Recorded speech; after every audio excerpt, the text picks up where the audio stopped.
Scott, Uh, hello. Welcome in, dude. Welcome in. hello. Hello. How's it going? How you doing? Oh, good. It's not capturing. There we go. Oh, all Now we can see right. you. So You what's want to try up, that man? again?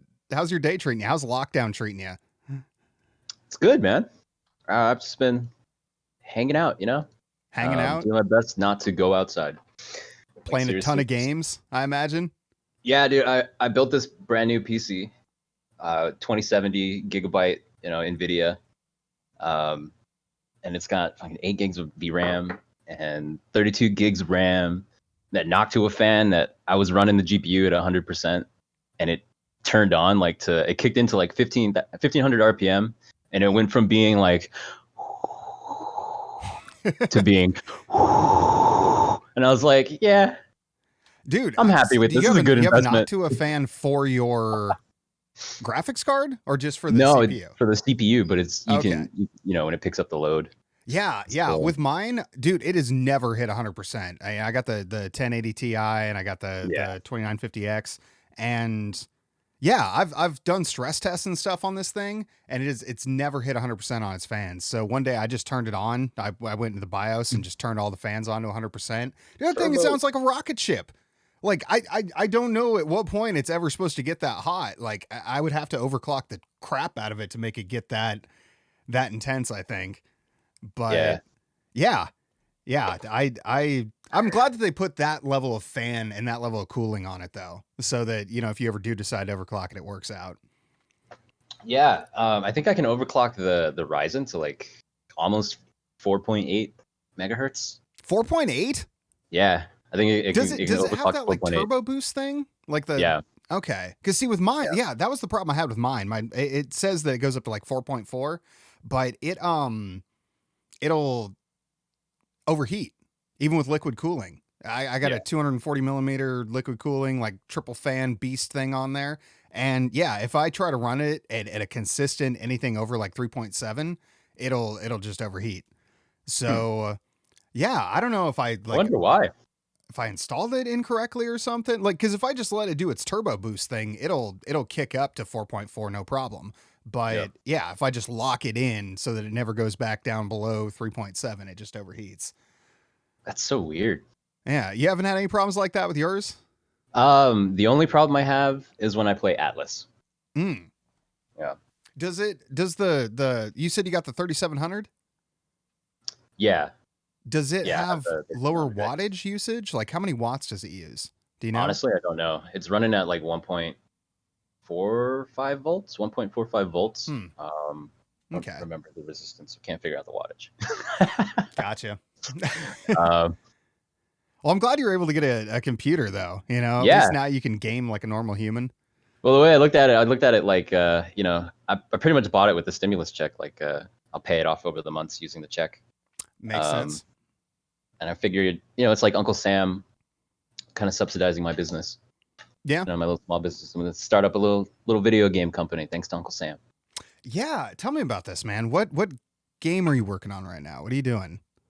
So right now I'm just going through learning Unity and C#. Like I'd made some small games in like JavaScript and Java, like messing around with Minecraft and like modding Minecraft, stuff like that.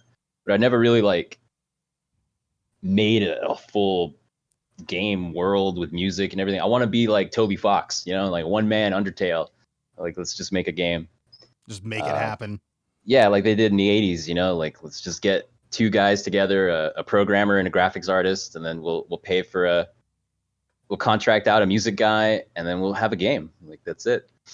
That's kind of where I'm at right now. Like I'm looking for one person to help me like really get the art together. That's really the only thing I can see myself having a problem with. So what's your idea for the actual game, though? Like, do you have a specific game in mind, or are you just looking to toss ideas around with somebody? Well, I have three major designs that I really like, that I have always wanted to see be implemented in a game, but have never, or at least not in a game that I know of have ever been implemented. There's this one game called Moonlighters, and it's got like this, it's kind of roguelike. You go through the level. If you die, you lose all your stuff, right? You reset, go back to the beginning. And you have like a little market.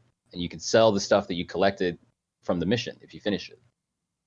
And you build like this whole little continuing. It's almost like an idle game where it continuously builds up. You know. Gotcha. I want to build something like that, where it's a roguelike, where you go through dungeons, and each dungeon has a boss at the end. Very basic, right? But then you turn that all on its head, and rather than the dungeon giving you loot, it will take loot away from you at the end of it, depending on how you decided to go about it. So you don't get rewarded for. You get rewarded during the dungeon. You'll get rewarded for killing enemies, finding loot, but you don't get stuff for finishing the dungeon. You actually get punished for finishing it incorrectly, or let's say you didn't finish all the enemies off, so you're going to lose a specific percentage of your gold because they had to pay for mercenaries to go in and kill them all. Gotcha. Things like that, because it's going to be, you have that kind of aspect, and then you add the city building aspect, where kind of like Clash Clans or any other idle RPG, where you just kind of build up a town, and you're going to use the resources that you find in the dungeons to build your town. So the dungeons will be things like the forest or the mines or the desert, and you'll go and you'll explore and find stuff, bring it back, build up a town, and you'll have to interact with those people, kind of like Stardew Valley. I never played Stardew Valley. So like Stardew Valley, you have a town, and it's the only place you can go, and there's a bunch of people. They all have very intricate lives. They're all very unique. They have their own personalities, and you can marry them, right? Like that level of social interaction I want in the game as well. But you'll build these people up. So it's going to be an amalgamation of pretty much all of the video game tropes that are popular over the last 10 years, and just mash it all together and see what comes out. That'll be interesting. That's my goal here.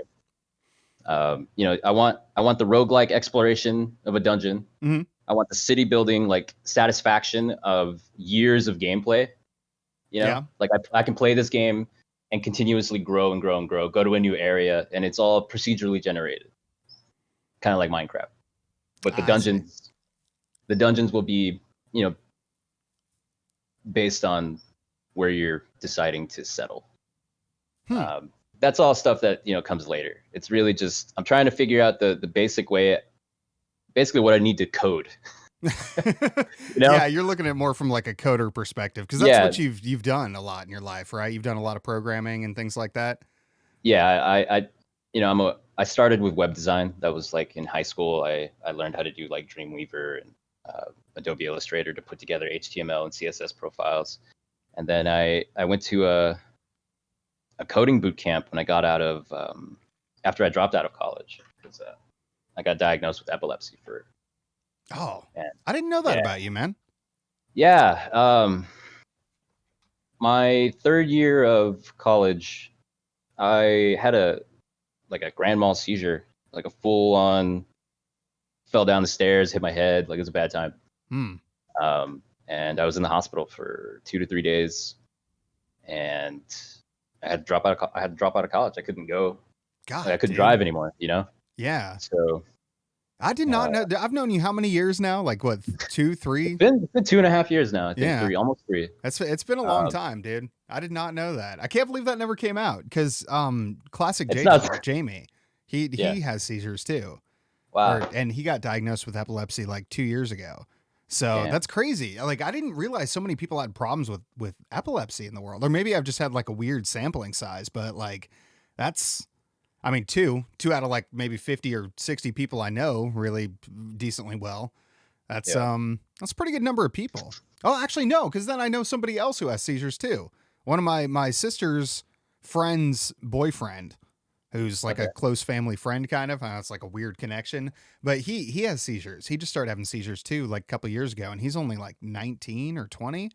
So I'm seeing a lot of young people getting seizures. It's the vaccines, man. It's all the mercury in the vaccines. I'm not anti-vaccine. However, they do believe that my epilepsy, it's not even, they didn't even diagnose it as like neurological epilepsy. Like apparently it's like really, there's a spectrum of epilepsy, just like anything else, right? All right. I don't know And I anything don't. about it, so teach me here. Educate me. Yes, so there's a neurological type of epilepsy, and then there's a non-neurological type of epilepsy that isn't epilepsy. If that Okay. makes sense. And they haven't fully diagnosed like whether or not I have either or, because they have to do like a lot of tests. But I do have seizures, and they do have tonic-clonic seizures where I blank out. I don't shake or anything. I'll just blank out for like a minute, 2 minutes, and just snap back in. You're like, hey, whoa. It's not the weed, right? No, this was happening before I started smoking. And honestly, smoking weed hasn't eliminated them, but there was a time when I was having seizures every day. Really? Every day? Yeah, every day. Jeez. Yeah. And it was while I was taking medicine, too. Apparently, like anti-seizure medication. Yeah. And there's many different kinds, because it depends on what pathways in the brain are being affected. And they have to basically go through and test each, thing. But yeah, I had to drop out of college, and it really changed my life. I had a set path. I had played soccer in high school, and I kind of had a scholarship to go to school and play soccer and be a goalie. Like that was the original. Yeah. How long did you play soccer for? Oh man, I've been playing since I was like 4. 4 years old. 4 years old. Yeah. Every year, like all day, every day. Like that's what I did. Dude, I played soccer for 7 years. I mean, granted I was a kid, but same thing. Dude, I loved soccer as a kid. It was like sometime around when I hit puberty that I couldn't stop anymore. Like I lost all grace that I had in my body. Like I couldn't twirl, I couldn't turn on a dime anymore, and all of a sudden I was just like tipping over and like knocking people over and shit. It was I couldn't really play much past there. I probably if I'd like trained as an athlete, I probably could have, but I don't know. Anyway, go on. So I'm sorry to interrupt you there. No, you're good, man. You're good. It's I ended up breaking my ankle before I got out of high school. So scholarship, bye-bye. So you lost the scholarship before you even got to college. Yeah, before I even got to college. But I still went. Man. I still went to UTSA. Paid the $45,000 loan. $45,000 loan. Yep. Took it all out. Didn't even finish. Yeah. I think I've got like $12,000 hanging over my head right now. That's about as far as I could make it into debt before I said, you know what? Even if this does pay off, I don't know if it's worth it. Like there are so many ways in this world to make $50,000 a year, It's very true. And there's so many ways, like coding. I mean, It sounds like you and I kind of had the same experience, because I originally was going to college. I went to college in 2000, I don't know, 2003. I went back in 2005. I went again in 2007. And then I went back in like 2011 or 12. And so I ended up getting like 90 credits altogether. But yeah, it was around then that I realized like there's just so many other ways, like from programming to real estate to like, I don't know, being an entrepreneur, like starting your own stream and podcast, like so many other ways. Yeah. And I was ready for a change at that point in my life. That was like right after I went through my divorce too. So it was like a really turbulent time in my life. And I just couldn't focus on that as like being my life anymore. Like you hit a certain point. I think everybody hits a certain point in their life where they stop and ask themselves that question of like, is this really what I want to do? Like, is this really it for me? First time I had that question, I think I was 18 and I was working at Circle K, and I was there for maybe a couple months, and I'm like, I don't see this ever ending. Like there's no way out from here. There's no way up. Like there's me, the store manager, and then like the regional manager. It's like the only way for me to go from being a cashier is to suddenly become capable of being a manager. And that's never going to happen. Like working 20 hours a week, part-time at minimum wage. Like you're never going to get that experience. So, and I just didn't see any other options, but it's amazing to me how, and I don't know if this has just been my experience or maybe just because I pay attention to these sort of things. so many times in my life, every time in my life, something has always come through.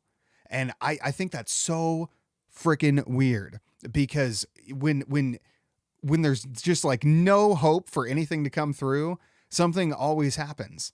Like working at Circle K in that case, the day manager of a local manufacturing plant would come in every morning and get coffee. And he came in one morning and he's like, every time I come in here, you're working your ass off. Like, how about you come over and apply? And I was like, seriously? He's like, yeah, I'm the hiring manager. Come over and apply. And I'm like, okay, I'll do that. And like right when I was at that most depressed peak where I was like thinking about, offing myself and things like that, I was, somebody came in and offered me a chance. And then, whether it was jobs or whether it was relationships or whatever, like something has always just sort of been there, like not always on time. That's the thing I've noticed. Like when I was homeless, for example, I was working a job up in Portland, Oregon as a mechanic, and I was sleeping in my car. And that was like kind of the first time in my life that something hadn't immediately come through, like, cause at the time I was losing my apartment. I had no job, and I was going through, a pretty rough relationship at the time. And I thought everything was done for in my world. I was losing everything. I mean, I literally lost everything. I'll never forget going to Goodwill and seeing my personal stuff on the shelves there, because the apartment managers, when they cleaned out my apartment, they took it all to Goodwill. So like with my freaking pictures in it. It was like heartbreaking seeing like me and my ex-wife and my son, and like, oh no, oh my God, like it's in there. I want to steal it. I'm like, can I steal this? It's mine. I just take it out of the carry. I didn't have anywhere to take stuff because I was going to be homeless. Like where do I put my whole house of stuff? So I can't fit it all in my car. I loaded up what I could in my car, but that was it. But even then, like, I immediately got a job. Somebody offered me a job while I was getting evicted, not knowing that I was getting evicted. Something just happened, and I ended up getting a pretty decent job. I stayed homeless for about 6 months before I was able to save enough money up to get an apartment. But from there, it's just like one thing after another. Like every time something bad in my life has happened, within some short period of time afterwards, something else will come through. And I think it's aliens, dude. It's always aliens, dude. Yeah. It's what is, did you ever see the show? Which show? The show? Aliens. It's aliens. What is it? God. How's it go? It's a ancient alien theorists believe that the Mayans didn't have the technology. Oh my God. To build the pyramids. It had to be ancient astronauts. It's the only possible answer, man. It's the only possible answer. Well, like we were talking about last night too. The stuff with the Pentagon releasing those videos, the fact that those videos come out, the fact that Bob Lazar has described that type of craft for 25 years before those videos came out, like that blows my mind, man. It blows my mind, because that gives credibility to what he's saying, and that, on top of all the other things, sort of makes it look like this might be a real possibility. I mean, what really caught my attention was, I think it was last year, they sent the first British astronaut, like, up into space, like female, the first British astronaut, and she was female. I believe that's what the thing was, right? And when she came back, they asked her, like, hey, do aliens exist? And she was like, yeah, we've known about it for years. I was like, wait, are you trolling us all? She just said that? Yeah, she just straight up said that. Yeah, we've known about it for years. And you're just like, wait. We've known about it for years. Yeah. That's the thing, though. Like, we would. Like, if anybody were to come out today and say, they're aliens, we're confirming it, it's already known, Like, nobody would, I don't think people would be that surprised anymore to find out. They'd just be like, fuck, why'd you lie? Like, come on. I think about the reasons why.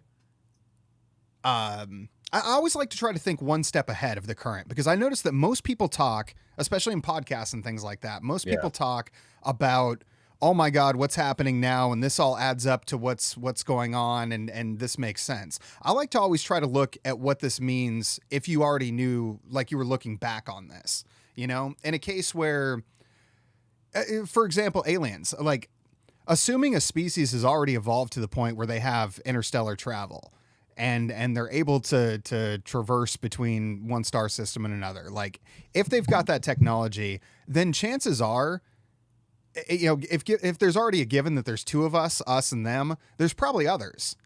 And Yeah. if there are others, there's probably a pretty good chance that they've run into other civilizations before us. So a lot of people seem to leave that off the table they think like, oh God, they're coming here to study us because we're interesting or whatever. Like we're important or we're the center of the freaking universe. It's like, dude, we might be one of many emerging species that other species who are slightly more advanced have already discovered. And if that's the case, then chances are at least some of those civilizations have been hostile towards them. Like assuming there's one species that's like 1,000 years ahead of us or whatever, because that's, you know, this pocket of galactic space and this portion of the Milky Way galaxy, it's only, you know, been around so long that so many species could have developed in this time and have contacted each other. So the idea that like an interstellar species would come in and meet us is probably a lot less likely, I think, than something local that we just haven't seen yet. But if that were the case, if they've already encountered other civilizations and met other potentially hostile ones, then it could be more of a cautionary thing. Because one thing, the art of war, dude, Sun Tzu, like you never want to give your enemies more information than they need, or any more at than all. you want them to know. Yeah.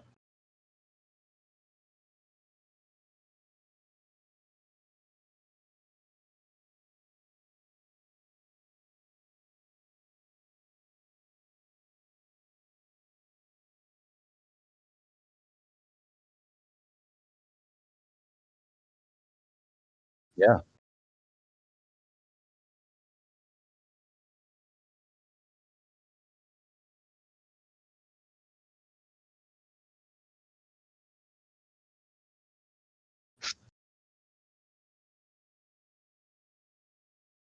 No.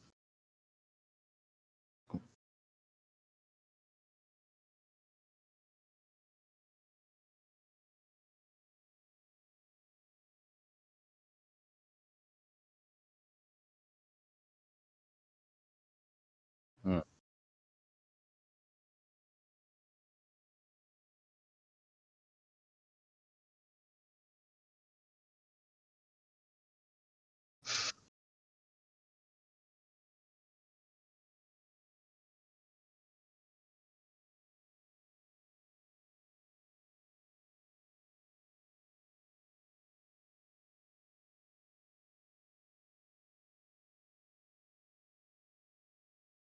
I mean, it kind of makes sense, but I mean, you have to ask really who's in control, who has the information, right?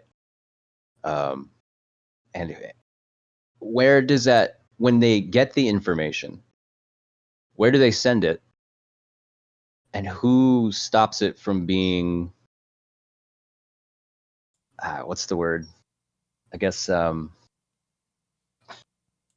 mass produced in the media, like these videos, right? Like how do we prevent these videos from getting out? How do we prevent these people from telling their stories? And you would have to start top down, right? So we would say the president is the last guy, right? If you're in the naive form of world government, right? The United States president is leader of the free world, right? He has control over the institutions that have all the information. That's what we believe, right? But really, it's more complex, and there's a whole bureaucracy of people who have been there since the 70s, right? Yeah. You got the people in the Supreme Court, you got the people in the Congress and the Senate who have been there since Nixon, like. Yeah, these 35-year, 40-year senators that have been on intelligence committees since, you know, the 70s and the 60s. Yeah. Like this is part of where I feel that our political system has made a hard shift from what it was originally supposed to be.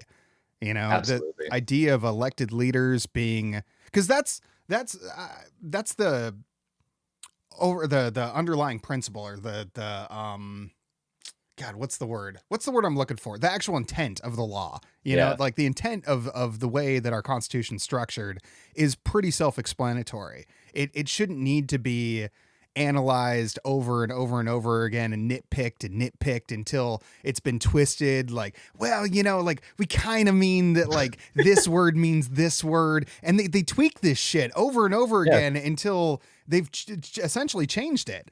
And things like amendments to it, like I get adding amendments to the Constitution, but it's, I feel like one of the problems that I noticed while I was in the military is that there is a definite overburdening that occurs when you never get rid of anything. It's like hoarding. When you hoard laws and you hoard policies and you never clean up the books and get rid of them and streamline stuff again, it becomes a bureaucratic mess. I mean, it becomes a nightmare to get anything done. Like all right, so get the perfect example. If a soldier, I don't know how much of this I can actually say. Well, if people can talk about aliens, I can probably talk about payroll. If a soldier had their bank account wrong in the system and they got sent their check to the wrong bank account or something, they didn't get paid, it would take about 6 months to get that check to them. And the reason it would take about 6 months to get that check to them is because I had to file the paperwork with the next higher office. Next higher office had to file it, check it, they had to review it, and then file it with the next higher office. And then they would check it, review it, and send it to the next higher office. And a lot of times these people are lazy and they don't want to do the work. And that's not saying soldiers are lazy, because soldiers are not lazy individuals, but soldiers aren't paper pushers for the most part. And their like reason for joining the military wasn't to do, the payroll all day in a lot of cases. So a lot of them aren't particularly in love with their job, so they don't focus as hard on getting their job right. Which was one of the reasons I was brought in the first place, because we had a 2-year backlog on discharges. Like people who had done all sorts of horrible stuff that they should have been kicked out of the Army for hadn't been kicked out of the Army because the paperwork just been sitting on the desk for 2 years. So that was why I was brought in. But yeah, it would take 6 months to get a payroll problem fixed. And so I had to do some like Taiwanese, backdoor twisted and trading stuff. Like I'd take the dude at the state disper's office out to lunch and be like, hey man, like I'll hook you up. You hook me up, like bribery. I had to like basically employ bribery, and I got in trouble for it a couple times when they found out I was skipping the line and going ahead. And because I would just seriously take the pay form and drive it to his office and be like, hey, can you spend literally 18 seconds and punch this in for me? He's like, yeah, sure, man. And he would just knock it out. But that's the kind of thing that happens when you end up with a bureaucratically burdened system. The VA is another example. The last time I tried to get an appointment there for a general checkup with like a primary care physician, 7 months was what they told me. And I'm like, you know what? Like, never mind. I mean, this was years ago. I could have been there 10 times by now, but I was like, never mind. Like, I don't want to wait 7 months. Like I'm like, my stomach's messed up, it'll be good in 7 months or I'll be dead. So yeah, I don't know. It's a sort of broken system, I feel like. But like you were saying, back to the topic here. Yeah. The special access programs within the military and within the government. That's totally true. It's totally true. I was just commenting on somebody's YouTube video last night because they were picking apart one of the Bob Lazar things and about how like his ID was fake and the program he said he worked for didn't exist. I'm like, dude, it wouldn't be in the fucking phone book. Okay. Nope. Special access programs by definition have very limited knowledge. And what I know about the military and from having a top secret security clearance, I can tell you personally that's exactly how it works. They compartmentalize information specifically for the purpose so that if this gets out, not a lot's given out. When he mentioned things like disinformation in briefings, that's totally true. They do that. It's not something they talk about, but it is something they do. And he wouldn't know that. Like, no civilian I've talked to would know that. I know that, but you know, it's just I've never like he would have had to have been the best liar, and that's how I'm looking at him. I'm like, did this guy? Because he's a smart dude. There's no questioning that. What if, Did this guy sit down and just really like think this out for like a year? He's like, all right, I got yeah. to make sure I got this base covered. I got to make sure I got that base covered. Like, What planet does he say they're all from? That they said in his briefing? oh, dude, I don't remember what planet. They Um, mentioned a binary star system though, which yeah. is something else I want to ask you about. Because, Okay. well, yeah. So just going straight into it, I was trying to think about it last night. So they say, or he says that they mentioned this binary star system. So Hmm. this is one of those times in my life I wish I'd just gone to college and become a physicist, so I would understand this stuff. Because I was like, what about a binary star system would cue a species in to gravity being waves much earlier? Because that's the The ultimate. very fact that it's a binary star system, you you have two rotating giant balls of mass, right? Right. And that is what produces the strongest gravitational waves. Because just in the same way that if I take water waves and I take two, I tap it on both sides. Right. Yeah. If I do it at the same frequency, the waves will meet up and they'll amplify, Right. or they will, cancel each other out. But don't you think that we would have figured that out? I mean, we've had water. Like Well, I water's mean, not new. Einstein figured it out. He 100 years ago, he was like, gravitational waves mathematically represented here in my equation for special relativity. Yeah. Um, And it but was only we recently don't have, proven too, right? yeah, That we didn't have gravity's a the wave. technology. We didn't have the technology back then. We didn't have it until we built that giant laser spectrometer. That essentially, it's a I think it's like 6 miles long, like down one way, and it's got another at a 90-degree angle. It's got another laser shooting 6 miles in the opposite direction, and they have a time delay right between the two lasers, like how each particle, how long it takes. They have it down to like a very precise amount. I think Gotcha. it's orders of magnitude like negative 23, 24. You're talking like energy scales the size of the electron itself, the photon, and they can measure that fluctuation in the distance between the two lasers, right? Now, So as a wave, I thought they only recently discovered it because of those two black holes colliding. yeah, but this is the instrument they use to actually detect it. Okay. We have 3 of them. There's only 3 of them in the world right now. I think one's in China, one's part of the LHC, the Large Hadron Collider, Mm-hmm. and then there's one here in America somewhere. I think there might be another one that they were developing, an even bigger one. But yeah, it's kind of weird to think like, space is malleable and you cannot feel it. It's happening every moment. It's happening every time you move, you're creating fluctuations in space that can be detected by a big enough detector. Well, yeah. So the star And system themselves, though, like yeah, I think that if we're gonna find truth in what he's saying, then we need to understand how another species would have perceived this, because I get the idea of waves bouncing into each other and causing those sort of fluctuations. mhm, You can see how they like gain force and like merge yeah. back and forth. And like I could kind of visualize that, but something specific Well, must. now imagine because of that, the fact that gravitational waves are prevalent in this area, right? They're originating from the binary system rotating around each other. You run into the possibility that this will affect how atoms stabilize. I think there's an article recently.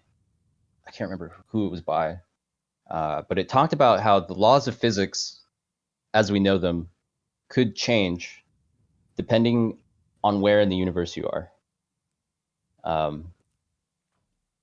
Depending on things like And who said this?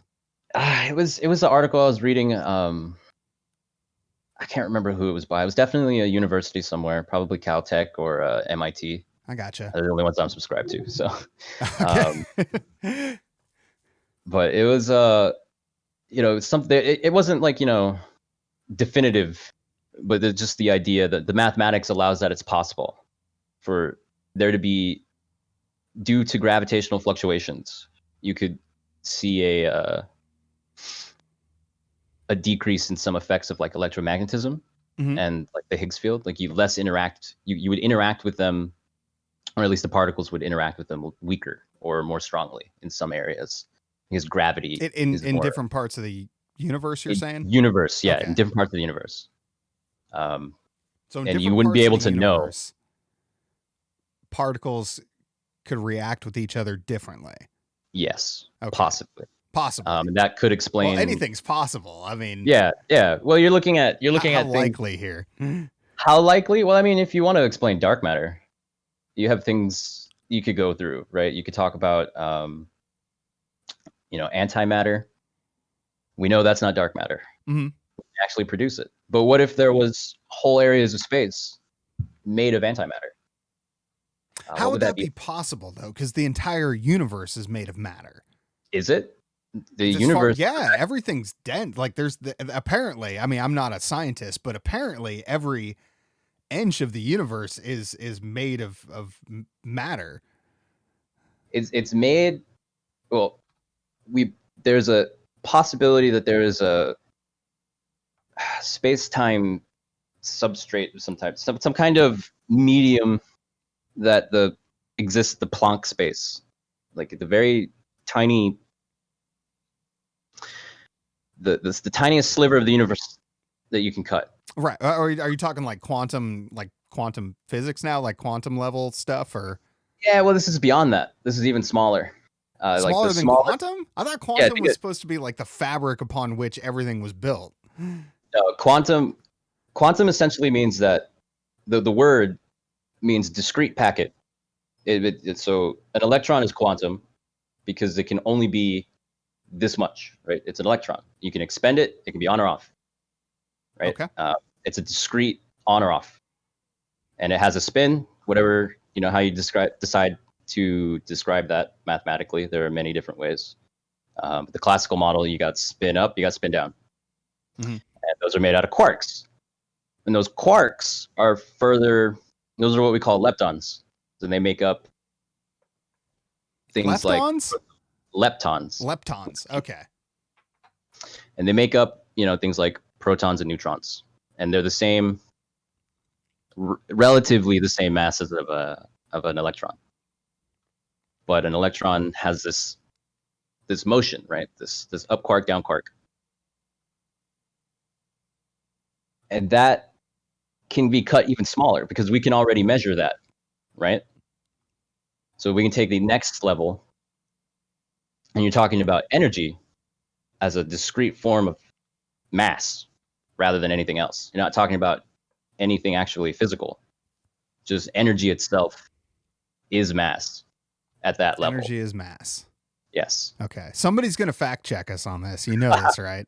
Somebody out there going to be like, you're full of shit. Well, it's possible, but that's the whole basis of E equals MC squared, right? Like energy. I mean, you know more than I do, so I'm trusting you on this. So times the speed of light. As far as I know, what you're telling me is factual and true.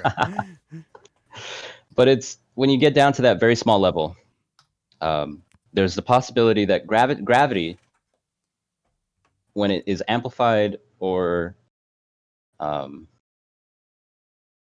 guess, decreased. I can't remember the word for de-amplification. It can fluctuate how those particles, how that energy interacts with the Higgs field, which gives things a mass. So it could be that there are super dense areas of gravity that cause normal matter to interact with the Higgs field more strongly. So we still don't know what causes gravity, though, right? Other than mass, like we know it is around mass, but outside that, like we don't know what it is about mass that creates gravity, or is it? I mean, I've seen 1,000 images of like the warping of space time around a bowling ball and a sheet, but you got that description, and that's a very overhead, high level description, right? It's like the simplest version you can think of. Gravity is a sheet, right? And we've Space all time is a seen like sheet. the warbling effect of like a mirage on the road on a hot day. Like Yeah, we've all had some sort of visual clue before that light can be bent and warped. I yeah, mean, we've seen it. yeah, So I granted this may be far, like it sounds like a terrible oversimplification, but just to help it make sense to me, I guess. yeah. But yeah, imagine instead of a sheet, you layer the sheets on top of each other, and you create a multi-layered sheet, right? What we know as a matrix. And that's what space-time is. Space-time is a matrix. It's got one dimension, as far as we know, as we can observe. It's got one dimension of height, one dimension of length, and one dimension of width. And then those dimensions travel through time, right? That's another dimensionality. Kind of like if you're looking at a video and you scrub, left and right, you're traveling through space-time. Well, I also feel like that's a flawed description. I mean, and not that it's wrong, but the a dimension by like the rule, like by patterns, just following the pattern of things. It starts with one dimension and then, one dimension and then, an extra dimension off the side and it So all now builds like add this. But then if you were to just say like, oh, and then the block moves, like that doesn't make sense to me. I feel like it would have to somehow be an extension of our already existing structure of how we understand the universe. Yes, but you can only perceive one slice at a time, like a film, right? Because your brain is filtering in all this information, takes it, creates a virtual 3D image, and then your brain hallucinates what you see, right? It's taking electrical information, turning it into chemical information, and then hallucinates what it sees. Which is really weird when you put it that way. I mean, That's what's happening. Yeah. That's why you can hallucinate. Yeah. That's why you can see things that aren't there. It just takes a little bit of chemical nudging to change what's happening in the back of your brain. So then what is real? I mean, what actually? Well, now you're getting into metaphysics. Yeah. I mean, we could talk about phanerons. What? So the phaneron, okay. Dude, that head roll. You're like, all right, here we go. All right. Let's get juicy. So the phaneron is everything that you know to be true, right? Everything you can perceive. But you can only perceive truthfully that which is you, right? So I can only know that I'm alive, but I can't know that you're alive. There's no way to know that you're not a hallucination. Well, you can observe. I'm having. Sure. But I can observe a pink elephant on an acid trip, and that doesn't make a pink elephant exist. Well, then what would a hallucination even be? Like, how would we differentiate between a true hallucination in which there was no meaning to it whatsoever and one in which you were just seeing another reality? Social norms, social convention. Social convention. That's the only way. We all agree that this is the normal way of perceiving reality. So you think that if we just all saw pink elephants walking around the street all the time, that we would not... It would normalize. Well, even if we normalized it, like it still wouldn't be real. You couldn't touch it. You couldn't feel it. It wouldn't jump on you and crush you or steal your peanuts at the fair. Well, this is where we start getting into things like, how do we know that the color I perceive is the same color you perceive? Well, I think we kind of know that because the cones in our eyes work similarly. Like the cones in our eyes only, because this was something that we talked about in like 8th grade too. And like, we didn't come up with the solution to this, but they did bring up, that we all would see color differently. And like what you see as pink wouldn't necessarily be what I see as pink. But ultimately, if we all call it pink, we can at least agree that it's the color pink. So, and that's what we do. Right. That's exactly how we decide what is and is not a hallucination. If other people can observe it and you can say that this is happening, but I can show you to somebody else. Like I could show this podcast somebody else and they'll see you. If I were to say, hey, check out this pink elephant, nobody else would see it. Maybe. even if they were on acid. Like I could probably do. They've probably done these experiments too, where you could put 100 people in a room and see if they see the same thing. Like I guarantee MK Ultra, man. There's no freaking way they didn't No, look for man. that. Well, what I'm saying is there's no way for you to know that other people can't see that hallucination, right? So if you're the one hallucinating it, you're questioning other people because you believe this thing to exist, right? So you're in your phaneron. You are perceiving this thing. And the phaneron is like the brain itself, your mind, what you can only perceive. I can't know that your consciousness is real. I can't know that this conversation we're having, I'm not actually in a coma. And like, there are many metaphysical questions that can't be answered. Are we in a simulation? Does God exist? Is there preordainment? Do we have free will? These questions really can't be answered in any meaningful way. They can only be answered in a metaphysical way.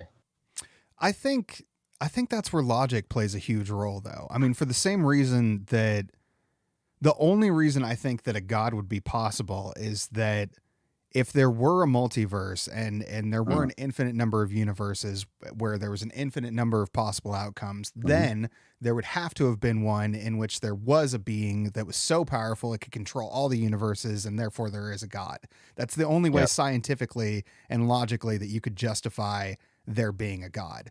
Because otherwise we can be pretty sure there's not a God. So the question then becomes something tangible, something measurable, which is, can we prove that there are multiple universes? So I think a lot of these things can be answered or have been answered and can be tested. You know, I don't think you need a multiple universes. Honestly, I never really liked the math for multiple universes. It was always very like, oh, we had this conjecture from 20 years ago, and we're just going to add this in here. And we have this constant that we've been using for time, but it doesn't really fit in here, so we're just going to eliminate it. And there's just a lot of like magic going on with the whole extra universes, that kind of thing. Whole string theory thing in general. Yeah, well, I mean, string theory is a failed theory. It's unless, you know, they were completely wrong about the energy levels we would find the particles at. It's a failed theory. Like either their math. Don't tell Michio Kaku, okay? Well, even he knows. Like he knows. You know, we were supposed to find, you know, supersymmetry particles at like 12 to 13 tera mega electron volts. Like that's where we were going to find them at, those energy levels. You were going to be able to find things like the Higgs boson, which we did find, and things like the supersymmetrical particles to proton and the electron and the neutron. They're heavier cousins, essentially, and a whole new slew of bosons and stuff. But we never found them. We went way past that. I think we hit like 15 mega electron volts, and we still keep on going. It's. So you think string theory is done for? I think it's either done for, or they need to go back to the drawing board and figure out what the hell they did wrong. The idea is great, right? It explains a lot of things that make no sense. That's kind of the idea, you know, grand unifying theory. Yeah. But, you know, just there's a lot of things out there that, like a 8-point dimensionality, I really like.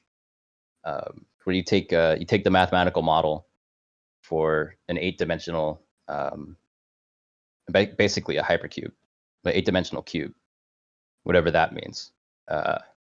You take that model and you can apply all the particles of the classic system to it, and they will line up and interact in ways that kind of simulate the way they interact in real life. If you kick planes of the dimensionality, you can see specific shapes that are very not popular, but common in like when atoms form, right? You can have ions of different atoms. And that just means that an electron has been added or taken away, essentially, right? With a neutron or a proton added or taken away. And it changes the actual shape of the atom, the way that energy is, you can, like, magnetically.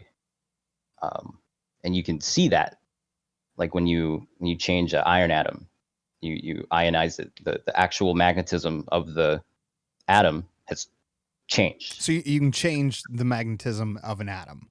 Yes, and you can change things like the weak force and the nuclear and the strong force, and that's how we have things like nuclear explosions, right? We break apart the weak force, holding together the atom, and that creates an atom bomb, right? If you have enough material, things like that really bring into focus the fact that there are probably more than what we know of right now, right? We obviously know that there's a lot of shit we can't explain. But mathematically, we can explain. We just can't prove it. Yeah. Right? Yeah. I mean, theoretical physics and math has always been, centuries ahead in some cases of the ability to actually prove it. So it's, yeah, you go ahead, man. Yeah. Yeah, no, I love that sign behind you too, by the way. I wanted to bring that up actually on this thing. Like this sign, what does it say again? Just says keep left and then so bikes like right. And bikes right. Is there any meaning to that particular sign, or do you just snatch a sign? Or do you want to admit to that right now? I got it on Spencer's. I think I don't think as long as I don't disclose where I took it from, I don't think it matters. Dude, if I taught you nothing through all my years of streaming, you don't ever admit to crimes on camera. This was a test. You failed, dude. You're like, no, I purchased this with my own money at an undisclosed location from a man who legally attained it. Again, you'd have to believe any of the expressions, feelings, emotions, and views expressed on this podcast. It's all a joke. It's all a joke, folks. The sock too. The sock. That sock's actually kind of working out as a pop filter. I know, right? It sounds good. That's fancy. Have the sounds nice. Yeah. Yeah. The So so I took this sign from outside a restaurant. It was just go straight back into it. Like I even warned you, man. I even said it. You just go straight back into it. Yeah, it was just in the street. My girlfriend and I were on a date. And it was just a thieving date. And, she was like, oh, I like that sign. So I was like, I'm going to get it for you. And so I took it. Wait, now you just said your girlfriend took it. Like your girlfriend liked it. Are you taking the fall for her now? No, my girlfriend liked it. She was like, I really want that sign. So I went and grabbed it. And I put it in the car. With a wrench, apparently, or bolt cutters or something. No, it's literally on the floor. Oh, it was just laying there? Yeah, like a car had hit the pole. Oh, was it your car? No, it wasn't. Okay. No, I mean, it looks a little bent. I mean, I'm just kidding. Oh, I see. There's a limit to how much you'll admit to. I gotcha. Right. Yeah. I gotcha. So, Joe Biden, man. Oh my God. What do you know about Joe Biden? Because this stuff with him having dementia and all this, like I've seen a couple clips of him stumbling over words or like coming to a dead stop. And I'll be honest, like it looks scary, man. But do you think that's going to stop him from being elected? No, or do you think he ever had a chance in the first place? Honestly, I didn't think he was going to win. I thought he would drop out, and leave, like Bernie and maybe like you're dreaming, man. Bernie. I was dreaming Bernie Buttigieg, right? Maybe Buttigieg wins and Bernie's VP. I was going for Buttigieg. That guy, I had a feeling with him. I was like, dude, this dude, he's not a scrapper. Like he was not one standing on stage making a bunch of noise. He was just saying his piece, like trying not to be sensationalist. And I was like, that's what I'm looking for. Somebody who's not just like flailing around and saying crazy shit and like doing dumb things. Like you're a centrist. Like that's what you are. I've become moderate, dude. I have. I used to be extreme left-wing liberal, like go Antifa. Let's fucking fight these Republican oppressors. Like let's go hard, man. But the more I learn And the more I think about things, the more I just can't hold any sort of extremist views like that. Like once, like one of the first thing, like pretty much in every case where I was extreme on something, somebody has dropped a bomb on me where I'm like, I can't, you're right, you know? And one of those things was like gun ownership, you know, when people, when I think gun ownership, I think cities, you know, and when I'm like, dude, I don't know that you necessarily need an M4 at your home. Like, all right, I was in the military. I love guns. M4s are fun. I'd fucking love to own one. What if I need to shoot 30 warthogs, man? But yeah, see, that's the thing. It's like at no point in your life do you really need a gun like that. So I used to be very opposed to that, but you know, somebody brought up to me at one point, you know, that most or a large portion of Americans live 45 minutes or more from police help. And if somebody breaks into their house, like think about that. I would want to feel secure, and I would want all Americans to feel secure in their home. Like that's one right that I think everybody should have, is the ability to just be safe. You know, if you choose to go out and get in trouble, that's one thing. But when you're not causing any trouble and you're just in your home, you should be able to feel safe. And if I said you can only have a pistol and a 30-06 bolt action at your house, you know, you're only allowed to own bolt action rifles, and 3 guys show up to, you know, fucking cut your kids' heads off and feed them to the goats, like the bolt action rifle ain't going to cut it in that case. And I know that. So I completely understand why certain people would need these weapons, and people are just way too focused on one small portion, you know, the little thing that affects them. And then they maybe look at a few things around that thing and go like, yep, no, it confirms a confirmation bias. You know, it just confirms, you know, I asked all my neighbors if they thought it was okay to get rid of guns, and they all said yes. But you're like, you're still looking at one small section of the population. So many of these things are impossible to stick through once you start to look at it. Like the same with racism. Like that's why I feel like I don't understand how racism still exists. You know, how do people still have this weird back ass notion that like some people are inferior to them because of their skin color, you know, or like people still think it's genetic things. But then again, there's still people that think vaccines are there to give mind control to the government, and 5G is going to take over the world, or like a lot of it has to do with religion, man. A lot of the ass backward things that are still around have to do with religion. They're tradition, you know. It's passed down. Like even if like, well, we can't say religion itself is racist. Well, you know, I don't. There are some that are. There are some that are. I don't want to call any specific religions out. Well, you have to now, dude. You can't just say that and then walk away and be like, well, I'm not going to say who. Okay. So tell me a racist religion that's Mormonism. Mormonism? Certain sects of Mormonism are absolutely racist. Okay. They actually believe that, you know, not just African Americans, but all people of, you know, African descent were cursed, and that's why they're black. But I don't think that this is the main source of racism. Well, though. Sure, but you have to remember where these religions kind of set themselves in, right? And Utah. You got Utah, and you've got some other ones. They spread out from there. They've spread out from there since the 1800s. They're all over the place. And you've got like the Westboro Baptist Church. You know, they've got their ass backward view of everything. You don't see any black Westboro Baptists. Well, the Westboro Baptist is pretty much just one family, isn't it? It's like one family and like 40 of their closest friends. Is it? I'm pretty sure. Like they had like 16 kids, and then they had like 10 kids to their kids, and then they have like grandkids, and so it's like 70 people in the family, but half of them are exiled, and then they have like maybe 50 insane people following them. But racism is so much more prevalent. I mean, there are like tens of thousands of people that still hold these stupid ideals. But you got to remember where these. So, the idea that slavery is okay, right? This is where this all starts.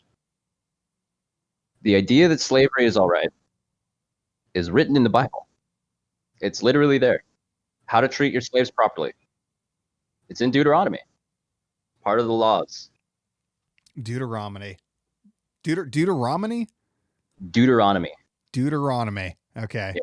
That sounds like a badass punk band name. It's It's Deuteronomy, man. Deuteronomy and Leviticus, and Judges. They describe different ways of treating your slaves properly, depending on what level of slave they are. So this is it's ingrained in our culture. This idea that people are inferior because they're conquered peoples. Our people were better than them. And I'm not saying it's right or wrong.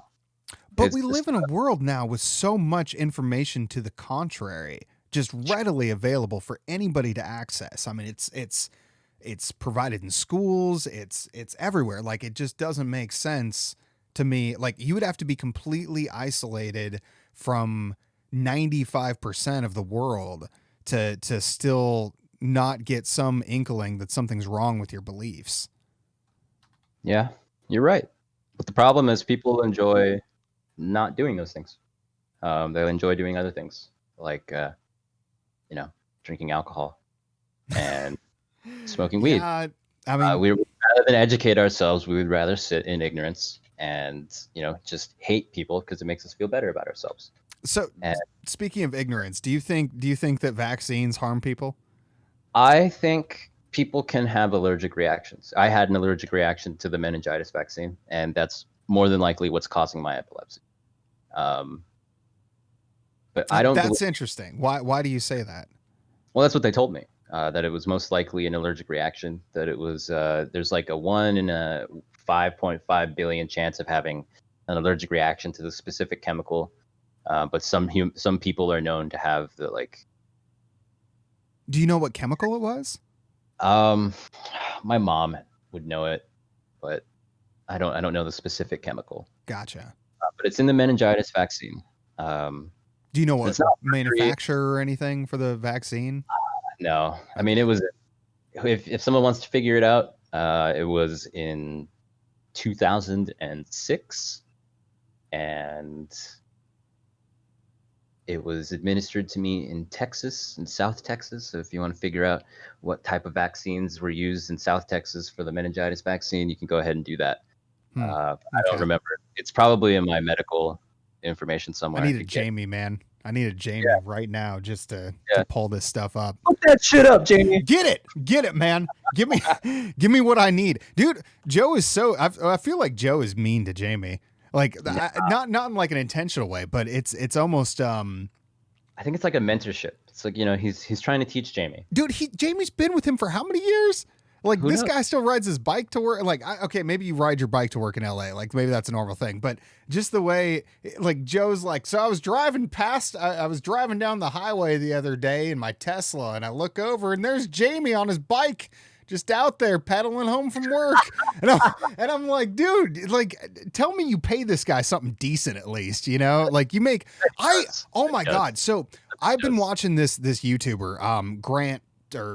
His name is Graham. He reminds me of like the most wholesome Christian boy who like never got in trouble and always, did his homework and ate his Wheaties in the morning and like just your most like cut out human to be perfect and be a millionaire by 26, which is what he is. He's a multimillionaire at like 26 years old. Damn. And his whole channel is about finance and real estate, investing, things like that. This guy, oh God, where was I going with this? Crap.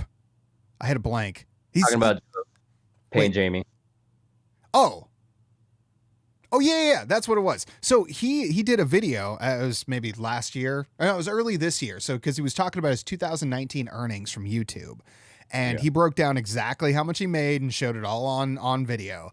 And this guy, he's making like 180,000 a month from ad revenue with 1 million subs on YouTube. And I'm like, dude, that is fucking insane. That is insane. Cause that's like about half of what he makes in total from the YouTube stuff, counting like sponsorships and merch sales and everything else. But he, 185,000, I think it was a month about from each month in 2018. Oh, it couldn't have been each month. It was probably December. He was probably looking at like his last month, but still. That you make fucking insane money off YouTube, apparently. And it was really interesting. And so that's why I was talking about Jamie. I'm like, dude, if Joe is getting 10 times the views that Graham is getting, then he's probably getting a premium on his payouts, for one. And two, even if we scaled it evenly, Joe's got to be making about $1 million a month from the show, like just from YouTube, not from sponsors or anything else. So he better be fucking paying Jamie good, man. If you ever hear this, you fucking pay Jamie. Jamie, tell him. All right. I hope you find me somehow and you tell Joe I said. Oh man. Yeah. He's got to pay. He's got to pay him at least, like, I don't know, Enough editor. to ride a bike to work. Well, you got to think, like, what's the going rate for an editor? For like what? An intern? Free? No, like an editor. Oh, an editor. I believe Jamie edits all the videos. Yeah. Yeah. I mean, he's probably paying him like 50 G's a year, 60 or something like that. But that's not a lot in LA. Well, hold on. So if you think, if Jamie was smart, right, and he's going like, okay, well, you're going to pay me for being an editor, but I'm also kind of a producer because I'm sitting here. He probably does all his scheduling and everything for him too, you know. Isn't he like his assistant or something, like his personal? Basically, assistant? Yeah, I guess. I mean, I don't know. I know, like, the going salary for an executive personal assistant is like 80,000, 90,000. That's pretty good. Yeah, because I mean, when you really think about what you're doing, you're setting up business meetings, and not just that, but basically running this person's whole life, right? And you have to do it in a manner where nothing is conflicting, where when he's having a meeting with someone over here, no one's expecting him to call in like 5-10 minutes. Like, he has time to figure out all this shit. Like, think about how rushed we were to set this all up, right? Yeah, true. Like, just imagine if you needed to have that. I'm gonna have 3 interviews today, and we need to have everything set up. The lighting it needs to be perfect. The way when he just sits down, I need everything to be ready. Let's go. Right. Yeah. I mean, that's what I would pay Jamie for too. So I'm just saying, I'm hoping he's properly compensated for all this. Yeah. I imagine he is. And if he's not, even he probably makes money somewhere else if he doesn't, actually give a shit about it. Yeah, hopefully. So what do you think's going to happen here with coronavirus? I mean, they're starting to reopen the country. Do you think this is going to blow up? Oh, definitely. Definitely going to blow up right in our faces. It's so... I mean, I understand the need, right? Like, I'm on unemployment right now because I can't work, right? I used to do deliveries, and I can't go out and have business meetings with people to talk about digital marketing because that's kind of, no one's running a business right now. They don't need marketing. So I didn't have a job. True, yeah. So I had to apply for unemployment. I still haven't received an unemployment check. It's been like 2 months. Seriously? In 2 months? My brother got laid off too, and he said the same thing. He's like, I applied 4 weeks ago and nothing. Just nothing. Nothing. I haven't gotten anything. And he's got a baby on the way. Like his baby's due next month, and like he's out of work. They're not paying him unemployment yet. He can't find another job. Like it's finally like starting to hit home, like hit the family right now. Yeah. And I mean the $1,200 was great. Like that was super.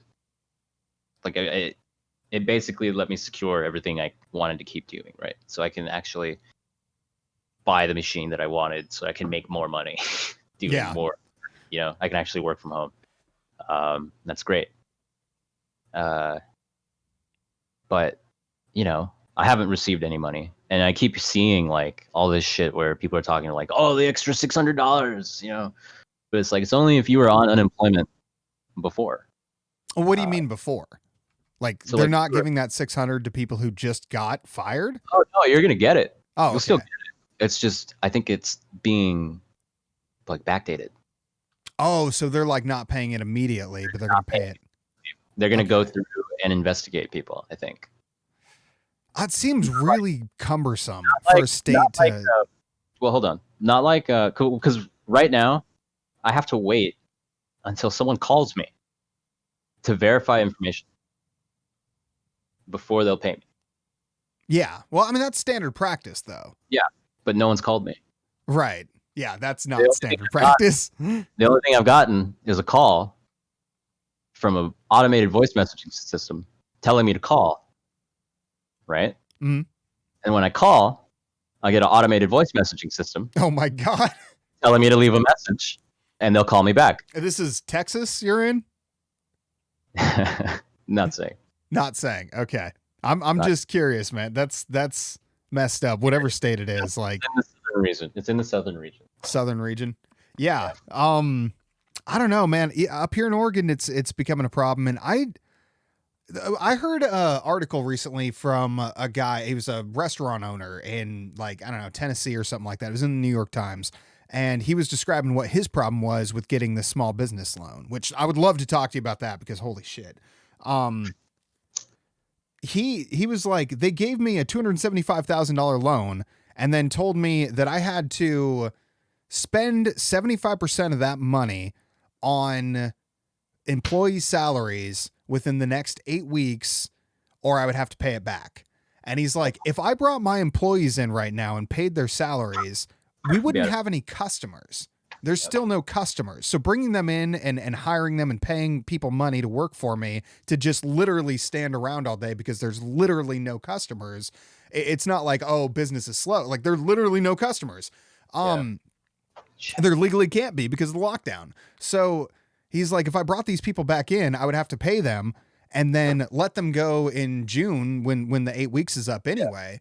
And then I would have to pay this loan back and not have made any money off of the loan. Like, why would I spend the money of the loan if I'm not going to make anything? You know, it's just literally pissing away $275,000 that he would have to then pay back to the government. You know, which that's a huge issue if that's the way this thing's being structured. Like, this is the problem again with a bureaucratic government, is the fact, or like a heavily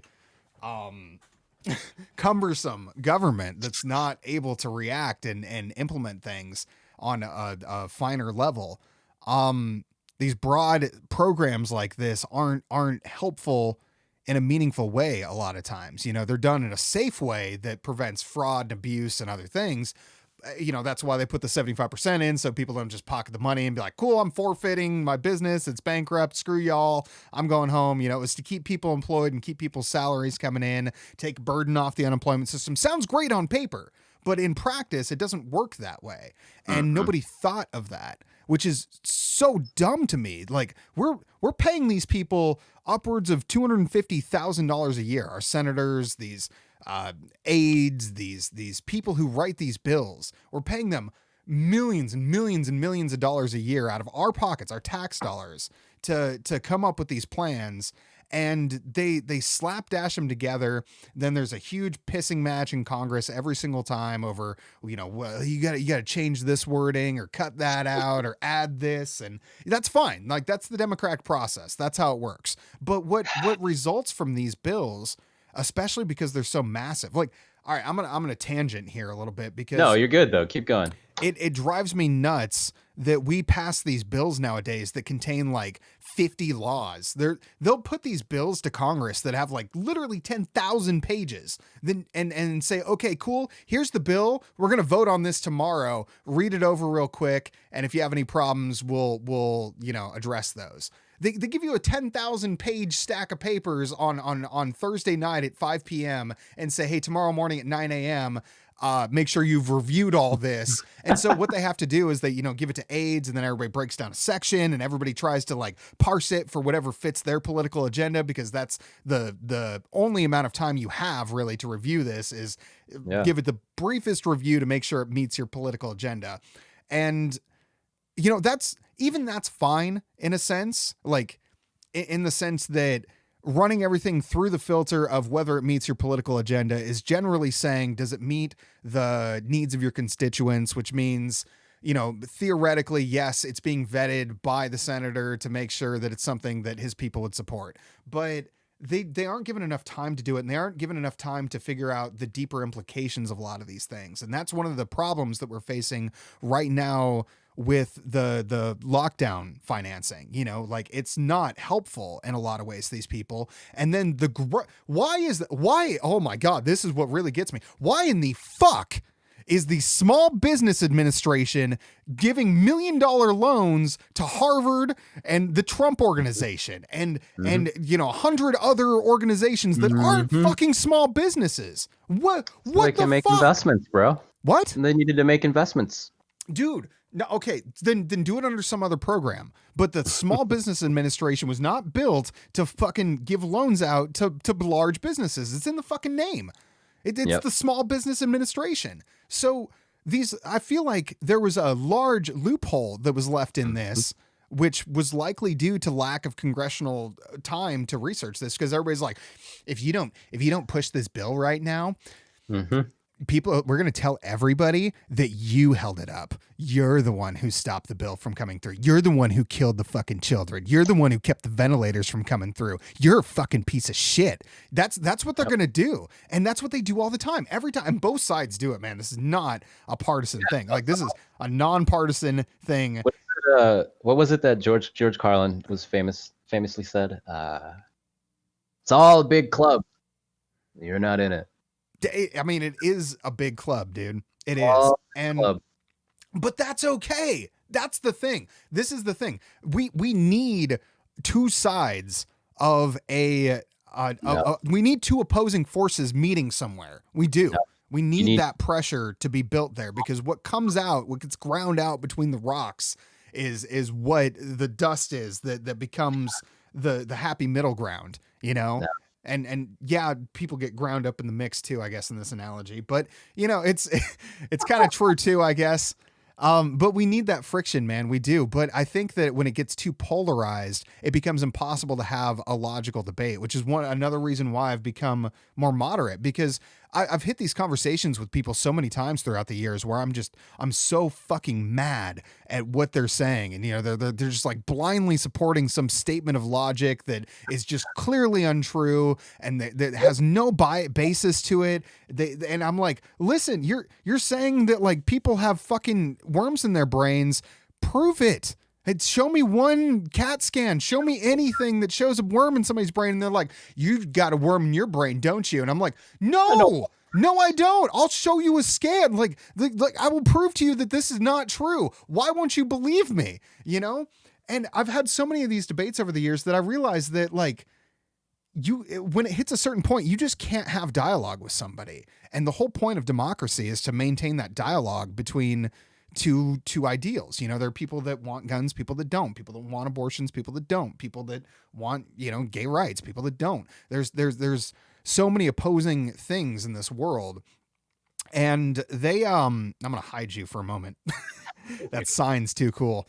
Yeah, there are too many opposing viewpoints in this world. And really whatever comes out of it in the end is what we call socially acceptable. You know, it's not that one ideal is necessarily better universally than the others. It's that one set of ideals wins. And that's the one we go with. You know, I think back to like Greek time or Roman times, you know, where people would perform in the Olympics or whatever naked, and you know, like dudes would have sex all the time and it was completely normal. And I think that's commonplace in like Muslim countries too, potentially. I don't think so. Somebody told me that like well, maybe it's just more racist propaganda. I don't know, but either it might way, be like specific ones, maybe. Yeah, like maybe. I just heard that, you know, because men and women weren't allowed to associate a lot, that there was a lot more homosexual activity in cultures where people weren't allowed to sneak off with a girl at 16 and go, you know, get their peenie wet. Well, I think let's make the distinction between like there are people doing it and it's legal. Oh yeah, I didn't say legal. No, okay. Yeah, definitely not. I didn't say not sanctioned, but that it does happen more often in circumstances like that. So yeah, I lost my train of thought here. That's a cool pipe you got. That caught me off guard. Yeah, sorry. It's a lumen. A lumen? Lucien. Oh, like Lucian. Yeah, like Lucian, but Lucien. Gotcha. I think it's made out of I don't even remember what the guy said. That was so many years ago. Is it plastic? I mean, is it wood? No, it's wood. It's wood. Oh, okay. I mean, like, it looks nice. I don't remember if it's like just normal like hickory or oak with like a lacquer on it that makes it look this way, or if it's actually like a darker wood. I gotcha. Yeah, man. You play guitar? I see some guitars back there too. I play I play bass. Bass. That's it. 5-string bass. Hell yeah. Um, You ever play a stand-up bass? yeah, in high school. Really? In high school, I did play the upright bass. Dude, I always thought it'd be so cool to learn upright bass. Yeah, this is a Schecter Diamond Series. It's 5-string. Yeah. I don't know anything about bass, man. Is that a good one? Not really. Does the trick though, right? Yeah, for a 5-string, it's not like top of the line. I got it for about $400 at a Guitar Center used. Well, I mean, that sounds pretty steep for a used guitar. I mean, I would imagine that's a pretty nice one. I mean, it was lightly used. It has like one little scuff on it, but I think it originally went for like $8.99 or something like that. But that was like 6 years ago. Gotcha. So, yeah, I picked up a Ibanez. I don't even know what kind it is. Dude, it's been sitting on a rack for so long. My jack for it broke, so it doesn't like pick up when I plug it in. So that's like completely ruined my ability to play electric guitar. Really? Yeah, my amp doesn't work either. Really? Dude, why did they all go out like that? It's usually user error. Yeah. I think mine was really just like resting the cable on the jack kind of thing, One thing that I know you can talk about, universal basic income, dude. Oh boy. Tell me about this. So I know you were a Yang supporter. I know you're a big fan of Yang. And to be fair, I was too. Yang 2020. Yeah, I know. I'm still going for it. We're going for the right in, but don't right in. Yang 2024. For 2024? Sure. Yeah, I see it. Dude, do you think he's got to be a better salesman? Do you think he's got to be more? No, I think we just need to wait for the reality that he is predicting to happen in the next 5 to 6 years. You think it's going to be in the next 5 to 6 years that we're going to lose the jobs to? We're going to start seeing it. We're going to start seeing it. We'll start seeing it's like we started seeing AI 70 years ago, technically. Yeah. Well, I mean, we're going to start seeing actual with the dawn of 5G, right?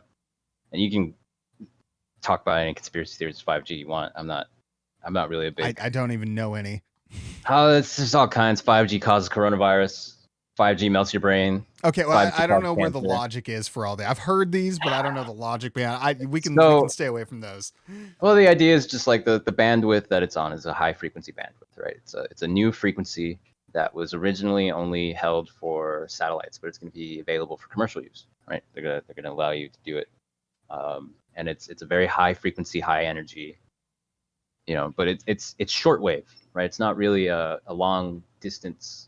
So it's like a 5 gigahertz signal or something, as opposed to it's a lot 2.4 or what? Yes, but it's more than that. You're talking about the way you're gonna process the actual information, right? And the way that information is sent out is slightly different. The protocol has changed, but it's on a higher bandwidth. Now imagine you build all of these giant towers, and we're gonna use them to control drones, right? And the reason we want 5G instead of what we have 4G communications right now, and it doesn't mean 5 gigahertz or 2 gigahertz or third. Right. Like it's literally just the generation of technology is 5th generation technology. That's all that literally means. And what we're gonna see is a latency decrease, right? So right now you think like the latency between us talking, right? This isn't normal 4G communication. This isn't 5G. We're not using 4G though. We're using fiber optic connections through Ethernet cables. Sure, but that's traveling through Cat5s up to your house, and you're not. Are you on fiber optic at your house? Well, I mean, is it equivalent though? Like, because I don't know that. Like, is because we've been using Ethernet cables since like 2G was the thing, So was 2G were Ethernet cables equivalent to 4G even when we were using 2G cell phone connections? Mm-hmm. So we're on landline, but I'm using a Wi-Fi adapter. Are you using a Wi-Fi adapter? I'm not. No. Okay, so you're Ethernet. Mm-hmm. So I'm using normal 4G communication technology through my Wi-Fi, right? When we shift up to the next one, the latency and ping between my devices and the actual router is going to be virtually non-existent.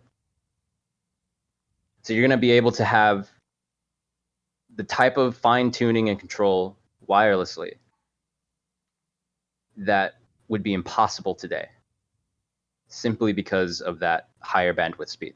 So you're saying that because I'm literally 5G able to. I will literally be able to send more packets of information over this higher bandwidth at a faster rate, right? So Okay. let's say I'm building a robot that is gonna cook food. It just hands. They're already building this. And you can look up YouTube videos. It's really neat. But it's just hands that hang up from the counter, and it has a camera that looks top down at everything above the stove and all the ingredients to the left and right. You said it's on YouTube? Yeah, you can look it up on YouTube. Okay. It's just automated chef, and I forget who's designing it. It might be HP or some other robotics company like that. But companies like Nokia, Ericsson, and Huawei are working on this 5G technology, and they're going to allow that robot to be able to essentially mimic every human movement down to like even beyond microsecond. You're talking like, it's just the amount of latency difference to control things very finely. So things like drones, these hand controls can all be remotely controlled, which is going to create increase in the ability for the world to take over automation in that way, right and now, remove humans. Right now, the biggest problem with robots and AI interacting with, like using a AI, really algorithms, basic algorithms to move autonomously, right, and do things autonomously, is hindered by the processing speed and not the mathematics and the algorithms themselves, right? So you get really clumsy robots because they're not able to compute enough information fast enough to be able to adjust to keep themselves upright. So they fall over. And that's essentially the only real limit we have at this point, is processing speed. The actual mechanics and everything we need to basically simulate the human hand has been essentially perfected. Combining that with, if we were to combine 5G with the insane processing power of quantum computers and artificial intelligence, and then remotely and wirelessly use that to control devices around the world, dude, what you're talking about there would be insane. I mean, that would mean that within like 15 years, we could have fleets of like millions of drones flying through our atmosphere autonomously, controlled by an artificial intelligence, so they never run into each other, and with such accuracy that, dude, and since the Earth is mostly uninhabited, even if there was like a 0.000001% chance of these things failing, chances are they'd fail in a way that wouldn't hurt anybody.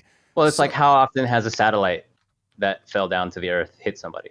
They normally fall into the ocean. Up in the atmosphere, though, don't they? Usually, I'm pretty sure all of them would burn up. I've played a lot of Kerbal. Well, any pieces that would fall typically fall into the ocean. Yeah, that's true, though. That's what's going to happen, right? Yeah. So, I don't know. When it comes to things like drones, I'm not so, I guess, what's the word, optimistic about how we're going to use drones. Well, what do you think? Like, you don't think Amazon? I mean, Amazon's been working on this for 10 years, to drone delivery service. I don't think they've been. They've got it. I don't think it's gonna. I don't think they're gonna implement it anytime soon. You think it's gonna be like the other TV? Yeah. Not the CRT. Yeah. Did you know that there was two competing versions of the television when it first came out? There was the cathode ray. Yeah, was that it? There was one that used a tube, like a vacuum tube, which is the one we all used, and then there was some other kind that just never, like Blu-ray disc versus HD DVD, like 8-track. There's always been these competing technologies. So you're thinking that this is another one of those technologies then, where it's gonna just fizzle out and some other thing's gonna appear that actually takes on. Yeah, I think Tesla and companies like Waymo, like Google's Waymo, and Huawei in China, and companies like NIO, they're building electronic AI controlled cars, are going to really surpass Amazon in just basic information gathering. right? And they're going to perfect this automated technology a lot faster than Amazon, I think. What makes you say that? Well, China is spending shitloads of money in its industry in a way that the United States has never done to build AI. How? Quantum computers. I mean, dude, the government is guaranteed been working on artificial intelligence for like 30 years. Sure. I mean, Department of Defense, DARPA, like all of them. But you're talking about government. In China, you have private business being subsidized by the government openly. For the government's use, though, which means that China is behind the curve, really, in this case, if they're having to reach out to private firms because they couldn't have financed it themselves. No, in my, most of the processing power in the world is located in China.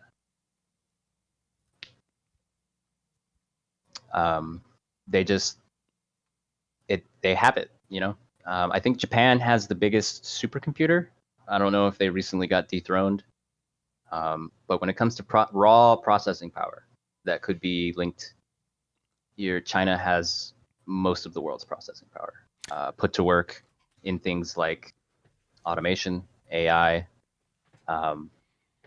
things like road building and tunnel building, basic industry, you know, oil industry processing, having AI and algorithmic thinking, look at all of the aspects of industry to perfect the mass production of things. Right? I think that this is one of those technologies that's a failing thing.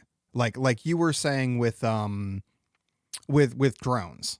I feel that traditional computing is the one that will have tried for a while, but then something, you know, reasonable came out that really took on. I realize that computing power has completely reshaped the way we live our lives, but I think that this was a very small step towards something that we'll look back one day on that is kind of like, oh yeah, and then they used water wheels for 50 years and then they realized that they could create dams, you know, like I feel like it's going to be a major breakthrough that started us on a path, but I don't think that them having more computing power right now is necessarily going to be the defining factor, because quantum computing is going to be far superior and far more capable. They're spending more money per capita. Like they're spending more money on more projects. More money per capita. That's a big statement, man, because there's a lot of people in China. If you're saying that they're spending more money per capita, then you're saying for every, you know, million people, there's a billion. There's like, what was it, 1.2 billion? Something like that. Yeah. So you're saying that how would they even be investing that much money? Because the U.S. has literally the best funded. Well, the best funded militarily. I mean, we spend what, $600 billion or 700, 800 billion, $1 trillion a year, whatever it is on our defense budget, which part of that goes into researching this kind of stuff. And then the private sector itself, some of the richest companies in the world are working on this technology. IBM, Cisco, Google, you know, these companies. And you're saying that, like, do you have any statistic to back this up? Do you have anything? Because I'm gonna go look it up. Anybody could go look this up. I can see him spending a lot of money, but there are plenty of people who have talked about it. You know, everybody from Edward Snowden to people like the chief of intelligence of the Senate committee, when talking about Russian hacking and Chinese, you know, possible Chinese intervention in our system as well. We are afraid of China. That is a fact. That is pretty obvious. There are actions, we can see that. The way the communists, because the problem with the Communist Party in China is that they're not really communists. If you go to China, everything works like a free market. It's just not a free market. But it looks like one, it acts like one, and they just say, we're communists. It's just some kind of like dystopian future, man. It's a way of playing with the people that live there and the people that, you know, have to interact with the Chinese people. You want to believe that they want you to believe that the government is this big overbearing entity over the people. But there are so many people in China that if they got together, it's gone. Right? The government, fuck you. They've done it endless amounts of times through history. Yeah. Right? It's happened literally almost every 300 years in China.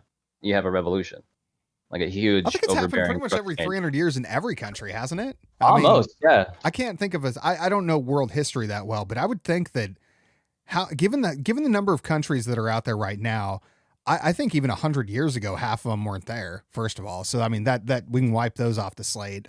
200 years ago, we can say another like 30% of the remaining are gone. So we're down to like 20% of the remaining world population that's been around more than 200 years. Like, yeah, I worry about that for America too, because we're coming up on that cusp where a lot of civilizations start to break down, and I think this is why. And I think that this is one of the problems with the short human lifespan is that nobody ever lives long enough to see this happen end to end and go, hey, why do we keep doing this? Like everybody only lives through like a small sliver of the time. I'm back on fourth dimensional here. We only ever see a small sliver of it in our lifetimes. And so our experiences start here and maybe we look back here and maybe we can like kind of see ahead to here, but we're still only looking at this out of this. And so we can't see the scope of everything that happens repeatedly, which is one of the reasons I think artificial intelligence needs to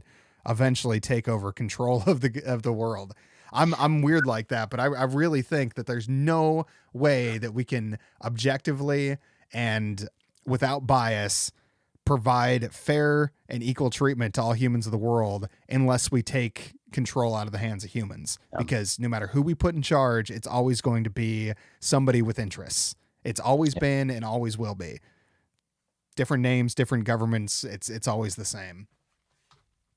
Well, the thing is, AI right now is in a state where no one really knows what a general intelligence would look like, mathematically or practically. Like we don't really know how you would get there and what it would mean philosophically or ethically. And this conversation that if you tried to have 10 years ago, no one would have talked to you. Yeah. It's crazy. That's true. I lived through it, and here we are, and we don't really know what we're doing. We're kind of just playing around with a bunch of clay and trying to make pots out of it.